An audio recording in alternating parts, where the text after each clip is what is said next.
নমস্কার বন্ধুরা, আজকে আবার চলে এলাম একটা নতুন রেসিপি নিয়ে।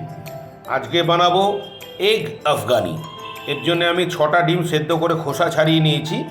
এবার ডিমগুলোকে ভেজে নেব। কড়াতে সর্ষের তেল গরম করে নিয়েছি। এবার সেদ্ধ করে রাখা ডিমগুলো ভেজে নেব। ডিমগুলোতে দিয়ে দেবো স্বাদ মতো নুন, সামান্য গুঁড়ো হলুদ, মিশিয়ে নেব। ডিমগুলো সম্পূর্ণ ভাজা হয়ে গেছে, লাল হয়ে এসছে। এবার এগুলো একে একে একটা পাত্রে তুলে নেব। রান্নাটা শুরু করার আগে একটা পেস্ট বানিয়ে নেব। প্রথমে দেবো 2খানা মিডিয়াম সাইজের পেঁয়াজ কুচো করে কাটা, একটা কাপের 4 ভাগের 3 ভাগ ধনে পাতা কুচো, কাপের 4 ভাগের 1 ভাগ পুদিনা পাতা, কেটে রাখা আদা আর কয়েক কোয়া রসুন। রসুনটা একটু বেশি হবে আদার থেকে। ঝালের জন্যে কয়েকটা কাঁচা লঙ্কা। শেষে দেবো কয়েকটা আমন্ড আর কাজু, এগুলোকে আমি ভিজিয়ে রেখেছিলাম এটা ক্রিমিনেস আনার জন্য। এবার এগুলোর একটা স্মুথ পেস্ট বানিয়ে নেব। ডিম ভাজার কড়াতে আবার তেল গরম করে নিয়েছি।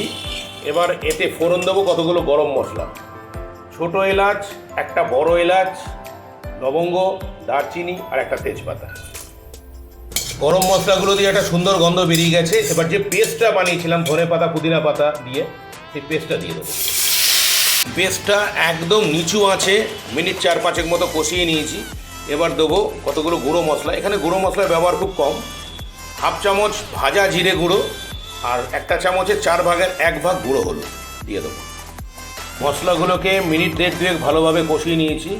এবার ফ্লেমটাকে একদম লো করে দিয়ে দেবো 100 গ্রাম ফেটিয়ে রাখা টক দই। টক দইটাকে মিনিট 4-5 মতো ভালোভাবে নিচু ফ্লেমে কষিয়ে নিয়েছি। এবার ফ্লেমটাকে মিডিয়াম করে দিয়ে দেবো প্রয়োজন মতো জল। বেশি জল দেবো না, এটা তো সেমি গ্রেভি হবে। গ্রেভিটা সম্পূর্ণ ফুটে উঠেছে, মিনিট 3-4 ফুটিয়ে নিয়েছি। এবার ভেজে রাখা ডিমগুলো এর মধ্যে দিয়ে দেবো।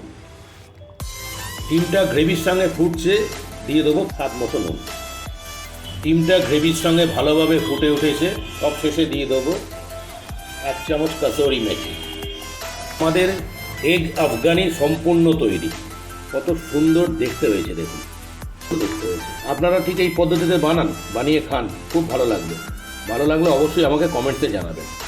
আর যারা যারা আমার ভিডিও দেখেন সবার কাছে আমার আন্তরিক অনুরোধ, প্লিজ আমার চ্যানেলটাকে সাবস্ক্রাইব করে দেবেন।